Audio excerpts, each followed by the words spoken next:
Welcome to the UIAAA Connection podcast. Hometown Ticketing is proud to be the exclusive sponsor of the UIAAA Connection podcast and to provide schools nationwide with the best options for digital ticketing for their events. Visit their website at hometownticketing.com to learn how they can make digital ticketing possible and simple at your school. Thank you to Hometown Ticketing for their exclusive sponsorship of the UIAAA Connection podcast. Welcome back to another edition of the UIAAA podcast. I'm your host, Mark Hutch Hunter. Today's guest is Ted Petersen, former president of the UIAAA and former athletic director at Weber High School. Ted, how are you? And thanks for being on the podcast today. I'm doing very well. Thank you for the invitation. Let's just jump right into it, Ted. Why don't you share with our listeners a few minutes worth of where you grew up, where you went to college, your first job, your background, maybe some of the youth sports you played, that type of a thing. Okay. I grew up in Fielding, Utah, went to Bear River High School up in the northern part of Utah. Was there, played football and wrestled, and we grew up on a farm. So hard work and farming, and that was never any problem for me. Went to Utah State and first of all started out in agriculture, then went on my mission to Chile, Santiago North, so I can speak Spanish. When I came back, I decided that I wanted to go into education and coaching, and then graduated from Utah State with a major in PE and a minor in history. And then during that time period, I was also able to student teach at Bear River High, and my advising teacher at Bear River High was Dan Cox. And so I was helping him. I helped him coach football for about 4 years while I went to school. So what years were those, Ted, that you helped Coach Cox? It would have been the mid 80s to the late 80s. I do remember that we played Scott Mitchell in the state semifinals. Mm-hmm. We were ahead at halftime, and the second half he threw like 30 passes and had no incompletions, and we ended up losing. But that was a great experience in my start. The reason I ask is I was coaching at Jordan back in the early 80s, and actually the late 80s, and we played Bear River probably quite regularly. So you would have been on the staff then. It's before I knew you, obviously. Yes. Yeah, I probably was there. Because then Cox moved from Bear River to Mountain Crest. And then went to Mountain Crest. Yep. Yeah, because I remember we used to play them home and away in preseason. I want to say 85, 86, 87, 88, 89, all right through there. So yeah. Small world, Ted. There you go. I believe from there. And then I ended up and got my first teaching job in Fredonia, Arizona. And I was football coach and wrestling coach. And small school, 140 kids in 9th through 12th grade. If you ever want to learn what traveling is, that's a good spot to go. Well, Fredonia, there can't be, the closest high school's got to be in Page, and you've got to go up to Kanab and then over to get there, I assume. And Page, I assume, is a bigger high school than what Fredonia has. Yeah, and Page was bigger. So our biggest high school that we played was in Williams, which is 4 hours to Flagstaff and then an hour back to the west. Yeah. So the schools that were in our region were Williams, and then over by Holbrook and down that towards Payson, all those small little schools down that way. Our farthest away school was down by Blythe, Arizona, down on the Blythe border. And so we were on a 4-day school week. Usually Friday about 10 in the morning. We'd get on the bus and travel all day Friday, get to the city where we were playing, stay overnight, get up, play about 10 o'clock in the morning on Saturday, usually done by 1 o'clock in the afternoon, and then drive home. So weekends went by very fast. Did you have to drive the bus also? I did not have to drive the bus, thank goodness. Okay. But we did take the volleyball team with us and the cheerleaders. And we played 8-man football. Wow. And so one of the first one we played the school for the deaf and blind. And they would come out with their big drum and beat the drum, and that was their cadence. They could feel the vibrations of the drum. Oh, that's fascinating. That was a fun experience. So your first year of teaching would have been what? 89, 90, 91? Yeah, 88, 89, 89, 90, right in there. Yep. Okay. And did you play any preseason games, for example, against Kanab or Valley High, maybe Panguitch, because they were certainly a lot than your league people? Yeah, we'd go over and play Valley, and somebody else from over that area would come up and would have a little. So it was a scrimmage with coaches on the field and going that way. And we'd play a half 8-man, and then the other half we'd go 11-man. Okay. So those were good times. And then we'd kind of do the same thing with Kanab. Yep. Interesting. That's a small world. Well, tell me this, Ted, and share with our listeners maybe some of the mentors, teachers, coaches, parents, bosses that you had growing up that inspired you, that kind of kept you in athletics or led you into your athletic journey. Okay. Probably my first one would be my father, he was the athletic director at Bear River High School.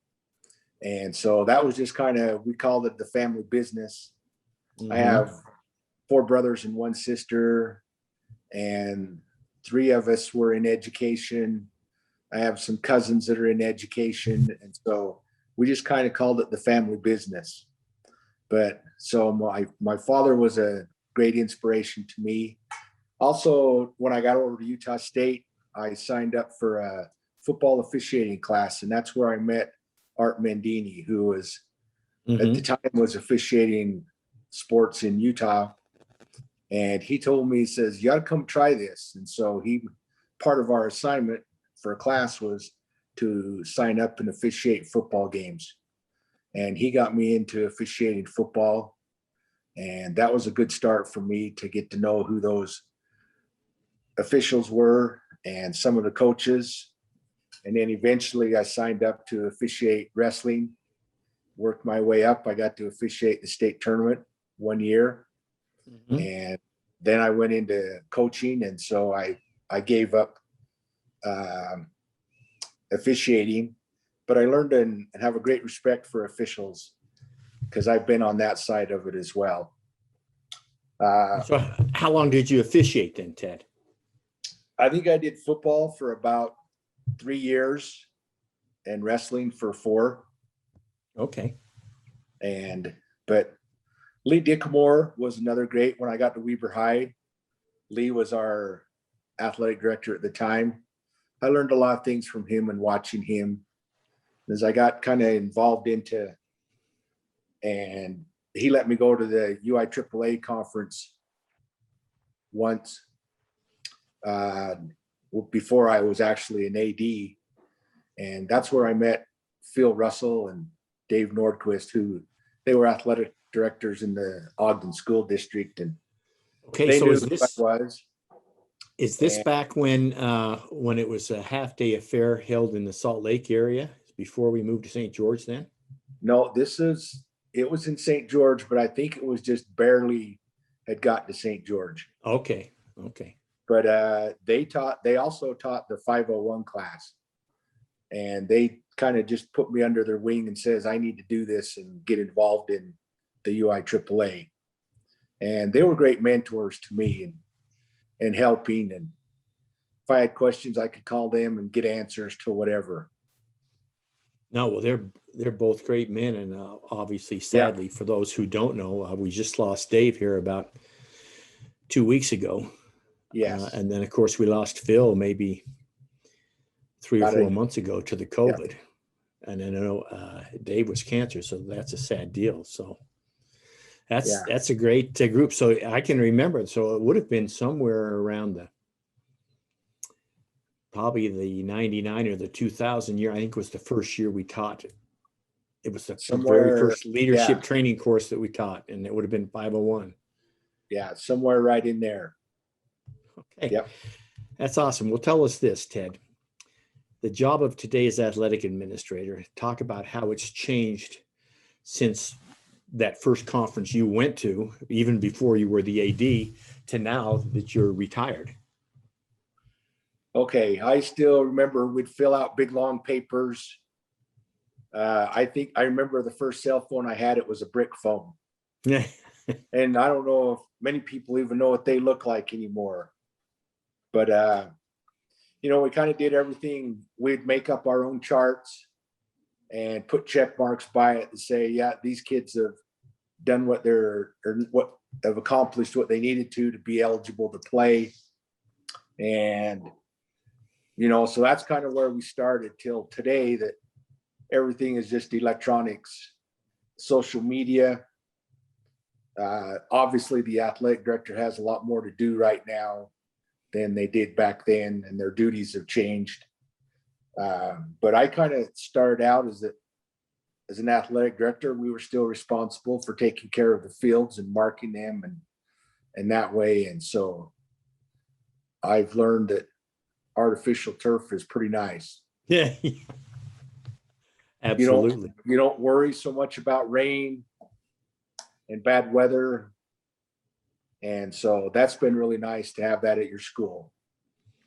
Well, now tell me this, Ted. So you've recently retired. I know when I left Jordan back in the summer of 2013, I think Register My Athlete was just coming online for the first year for the 2013-14 season.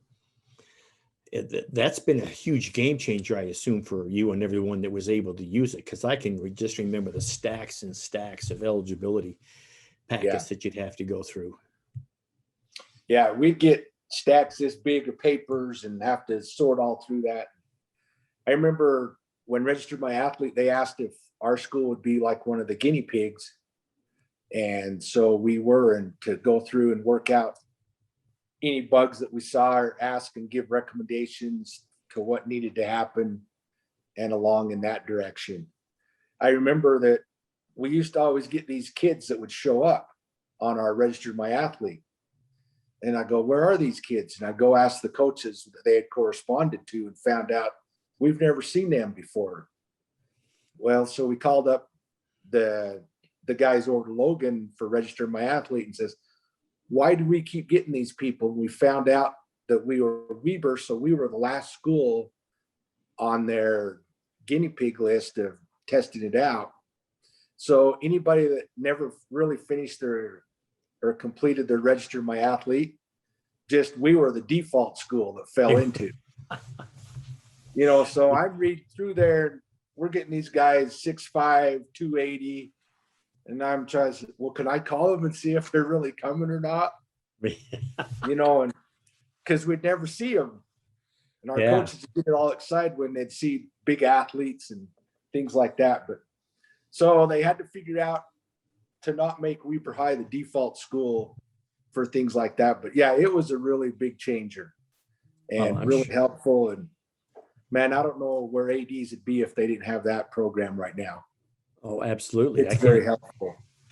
Just listening to you, I can't imagine the amount of headaches that Claire Anderson put on you, having to be the default of all these kids you didn't see. That just added on to it. That's crazy. Thanks for sharing that.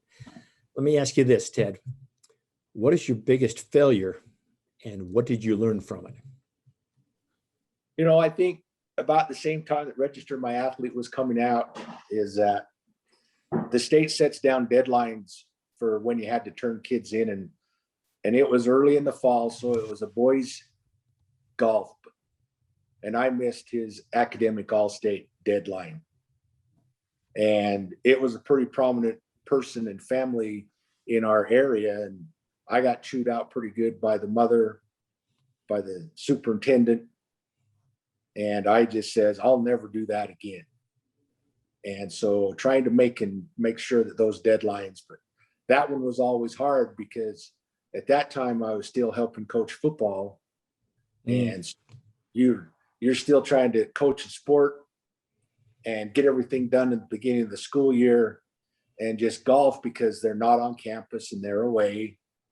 And it just slipped my mind, and I had totally missed it, and I apologized for doing it, but that still didn't set well with the parents, and I could see why.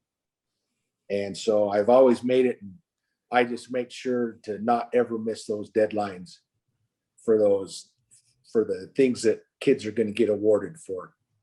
Well, if it's any comfort to you, Ted, and you know this, you're certainly not the only one of us that has missed that deadline. I think it's much easier now because they've got it in a window. In the old days, I think you had 2 or 3 days and you had to get it in, and that was it. And now they've got a bigger window. So I think it makes it easier. But that's great. Thanks for sharing that. Now, let's talk now for your journey in the UIAAA, Ted, and how that began, and how little old Ted, who went to Bear River and then was working at Weber High, and all of a sudden became president of the UIAAA. You know, that was kind of through my principal at the time, and Lee Dickamore and Steve Elsnap. And Steve was our principal, and he was former athletic director at Bonneville. And they says, you should run for this. And I says, I'd been selected to be a representative for Region 1, and then got down there, and I think you were part of it. And Rich says, hey, you ought to try running for president. And I remember the one year they says, well, I had some other responsibilities going on in my life. And I says, let me give me a year. And then I ran and became the president. And well, it was a great growing experience for me to serve 3 years in the UIAAA as the president and the vice and president-elect and the past president. And so I felt that was a great thing, and some great things and events were taking place in our association at that time. One of those that I really enjoyed was at the conferences, and we had Frank Layden come and speak, and I got the opportunity to go pick him up at the St. George Airport. And so for that 20 or 30-minute ride to ride back with him, and just realize how down to earth he is, and relaxed. And I took him out to the golf course. That's where he wanted to go first. And we got out there, and he says, I'll be fine now.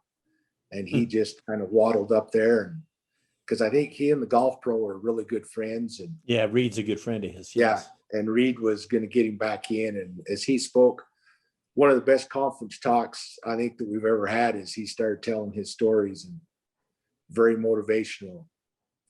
And the next year, I think Ty Detmer came and listened to his speech, and great motivational for young kids. And I think we had 7 or 8 scholarship kids there that night, and he spoke to them. And how could he not be motivated by those guys that came and spoke? But I just know that the UIAAA, that's probably one of the best places I've learned things that have helped me to be an athletic director. And there's other people there, and I still remember we were at a national conference, and the guy from Wyoming, they were talking, they had a subject about fundraisers. And next question, the guy says, how do you get all your geese off your golf course? They're just making such a mess. Guy from Wyoming raised his hand and says, that's the best fundraiser we have. Okay, now what do you think? So in Wyoming, they just have a shotgun shooting contest. Yeah. On when goose season opens up, they're sitting around, and that's how they maintain and keep the geese off And, but some great ideas. Some are really great and awesome. Others you need to think about and say, will this really work in my community or not? But that was some of the things I think from the UIAAA that benefited me. And I know it benefited Weber High as well. Well, you're telling me then, Ted, that the shooting of the geese may work in Wyoming, but it's not going to work up in Plain City, obviously. Yeah, probably not going to happen in North Ogden. Yep. Yeah, there you go. Thanks for sharing those stories. Tell me this, Ted, or not tell me. Let me have you share your current position with the UIAAA, which is basically the head of the UIAAA Retired Committee, and something that you've kind of built back up, because as we all know, we had a little lull there after Bud left us, but now we're kind of getting back to where we were. Talk about the joy you've had in that assignment. Okay, so I represent the retired athletic directors, and really I kind of think I have two major responsibilities. Number one is the awards committee. So the awards that the UIAAA gives out at our convention or conference in the spring is that I kind of help get that organized. And I have a committee that we get the recipients and we vote on them and discuss who should be the winners. So that is one. Then the other one at the conference is doing the 50-50. And I thought this year was a great success. And the reason being is that, once again, electronics played a great role in that, is that people can use Venmo. And so when I told people, hey, why don't you buy some? They go, I don't have any cash. And as soon as I'd say, hey, you can use Venmo, it says, I'll be right back. And they would go get their phones and Venmo. And so that was a big success.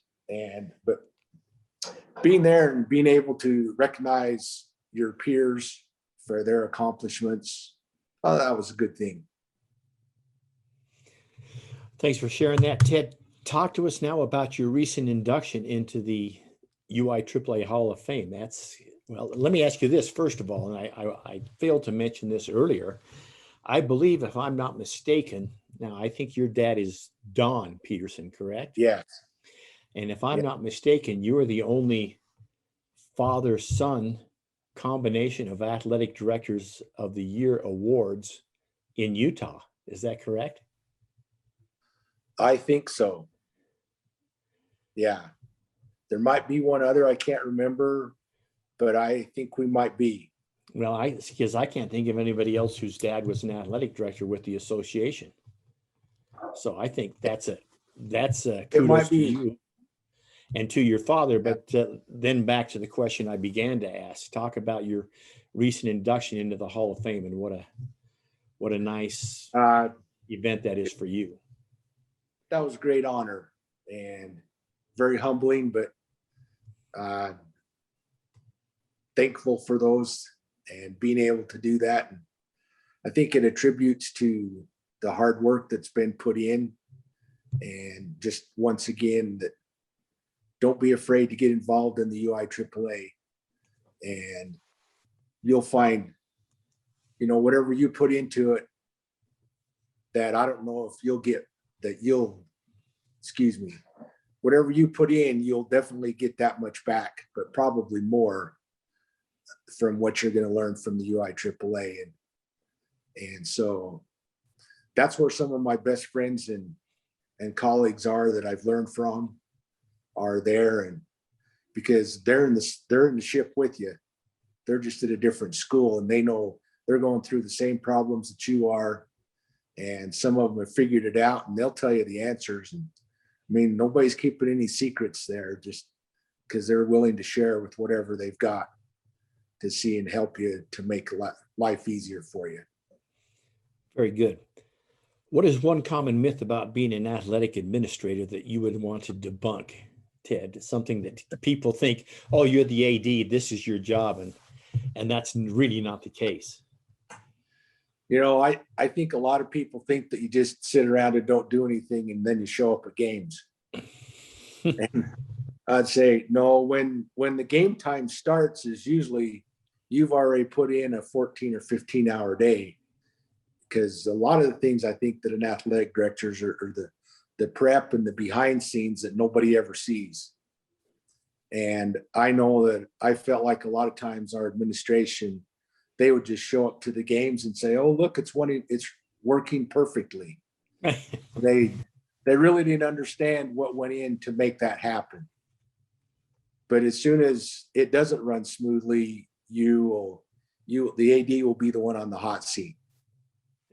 But Weber High, I never was a full-time. Well, I was a full-time AD, but I still had to teach 3 or 4 classes, and then try to do all the things besides that. And here now, the last year when I retired, the new AD doesn't have to teach, and that's all for Weber County. And I thought, man, it's about time. And hopefully they'll be able to enjoy their jobs a lot more and have less stress for themselves and with their families. So that's the myth is you're pretty busy, and don't let anybody tell you you're not. That is about time. So remind me, Ted, just because I always get the Weber district and the Ogden district. The Weber district then are which schools? Weber, Fremont, Roy, and Bonneville. Okay. And then Ben Lomond, Ogden are in the city Ben proper. Lomond and Ogden are in the Ogden school district.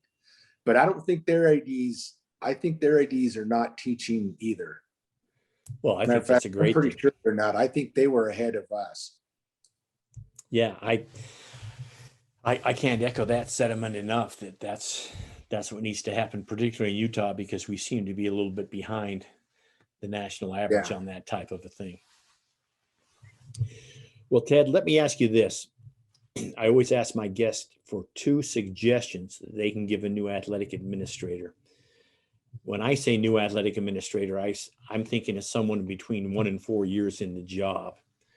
So as someone now who's been through this and been the president of the association, is now retired, what are your 2 suggestions for that new athletic administrator that these 2 things you would absolutely have to do in order for you to be a success?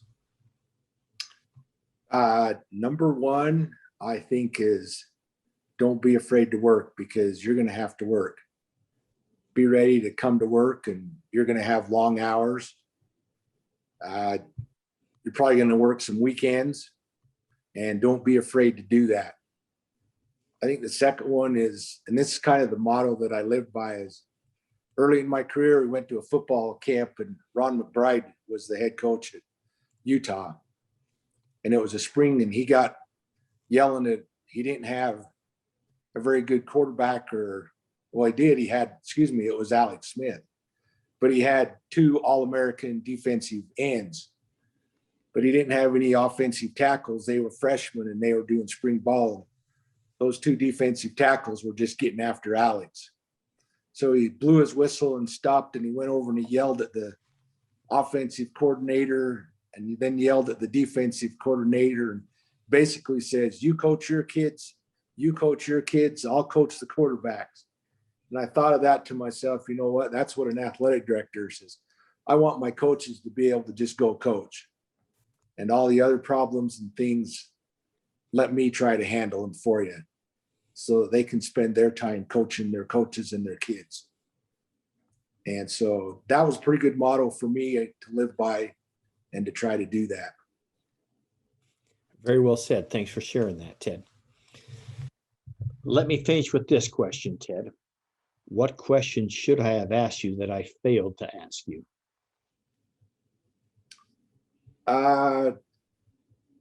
Just realize that I know most of that's going to see this are going to be athletic directors. Is use the UIAAA. That's your number 1 source, I think. And the things that I've learned from there, go to your principal and say, I need to go to the national conference, because you will learn some great things there. Even if it's listening to the speakers or taking classes, going to the exhibits and seeing all the things that are available to purchase and have in your school, you won't find them anywhere else than by attending the conference. And what you can learn there and come back and teach and provide for your school will be awesome.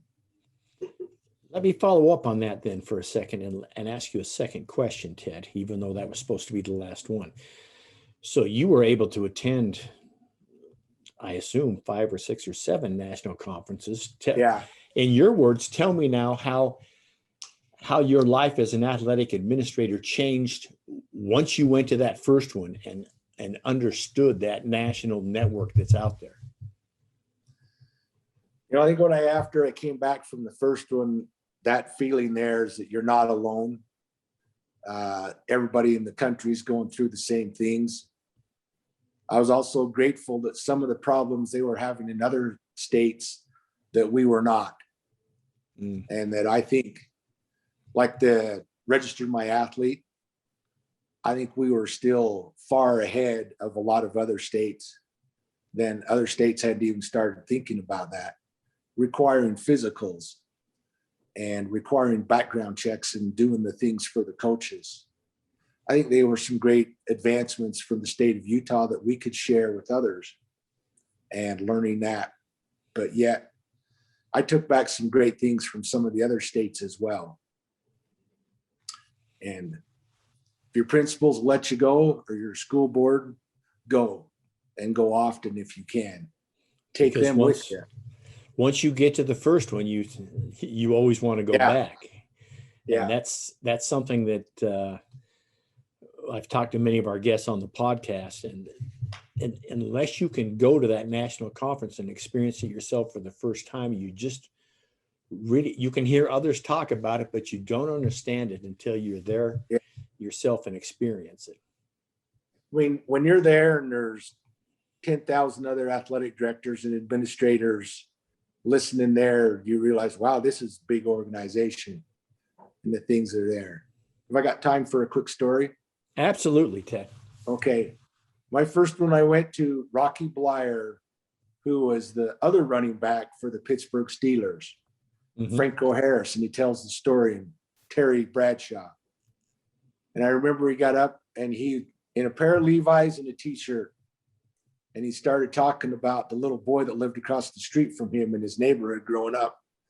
And the little boy had some physical or mental disabilities. And anyway, but back in the 60s and 70s, growing up, every chance you got in every afternoon, you'd go out center of the street and play football. And he says, this kid never missed. He was always there. And so he pulled out his first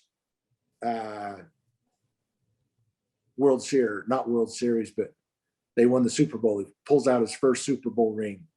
He tells a story about that kid and his second one and his third one. And one of those stories was about Franco Harris, that he really shouldn't have been the MVP. It should have been him, just because he caught the fluky pass that ricocheted off. And then he talked about Terry Bradshaw. And then he talked about one of them. He talked about his college coaches. He got hurt in college and all, but he was so down to earth and thanked and remembered all the people that helped him get to where he was. And he had never forgotten that. And then he was also a veteran of the Vietnam War. And he talked about those experiences and recovering. That's right, he'd been wounded and recovering from that. So, how do you not get that? Not only could I use that for athletics, but also in teaching my history to come back and be able to tell his story. It was awesome. Absolutely. Great story. Thanks, Ted. That wraps up another edition of the UIAAA Connection. Once again, our guest today has been Ted Petersen, Certified Athletic Administrator, formerly at Weber High School. For our guests, hopefully you'll tune in again next week where we'll have another guest. Thanks, Ted, for being on the show. Thank you.